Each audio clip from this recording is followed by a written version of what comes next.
Magandang araw po sa inyo at welcome back dito sa ating pinakabagong video. Bibigyan lang po natin ng ating reaksyon at komento itong post dito sa social media na kung saan ay ilan sa mga netizen or ng ating mga kabayan na sumusuporta dito kay Krishna Gravides ay disappointed dito sa kanyang fan vote or yung kanyang pag-support sa kanyang social media account. Kasi mga kapolitika siguro ay dala na rin ito ng mga nangyari recently lang dito sa mga major beauty pageant. Pero bago ang lahat ay huwag kalimutang mag-like at mag-subscribe na rin kayo para updated kayo sa ating mga latest issue.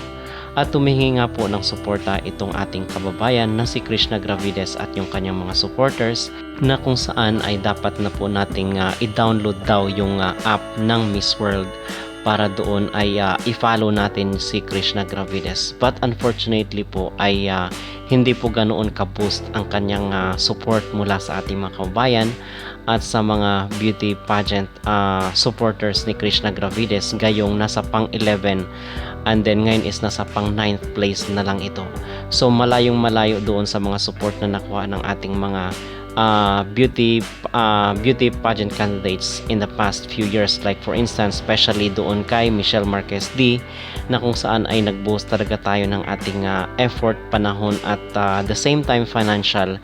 But ngayon is kabaliktaran mga kapolitika, even nga yung recently lang kay Chelsea Manalo is hindi na po tayo ganoon ka supportive at passionate para pag-ukulan ng oras itong kanilang mga pakulo dito sa social media, especially yung nangyari kay Atisa Manalo na kung saan ay gumastos ang mga Pilipino para sa mga pabutuhan nila, but ang ending is wala rin naman palang napala ang Pilipinas. So in other words, I can conclude mga kapolitika na parang natuto na rin po ang mga Pilipino na mag-isip at maging wise, dahil hindi naman ito rin yung basis kung sino pa nga yung pinakamaraming boto ay yun pa ang natatalo or naliligwak. At proven and tested na po ito dito kay CJ Opiasa, na kung saan ay kahit hindi man ganoon tayo ka-supportive sa kanilang mga pabotohan, ay maganda pa rin yung kanyang placement. So it is a warning mga kapolitika, especially dito sa Miss World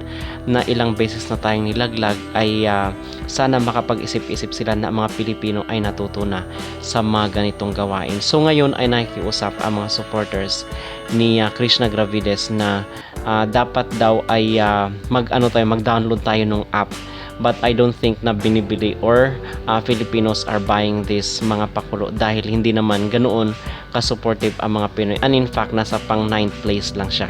So it is ang mensahe dito ay dapat na ayusin nila yung kanilang kasi alam naman natin mga kapolitika kung yung nanalo talaga ay deserve, which I believe na karamihan sa ating mga pinapadala ay mga dekalibre din, nilalaglag na nila. And I'm talking about these major pageants, okay? Kasi meron din namang mga minor pageants na tayo pa nga ang nakakasungkit ng corona. So okay po yun. Dito po sa mga major pageant talaga ang issue.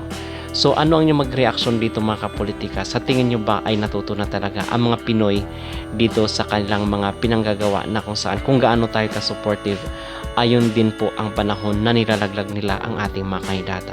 Mag-comment down below at huwag kalimutang mag-like at mag-subscribe na rin kayo para updated kayo sa ating mga latest issue.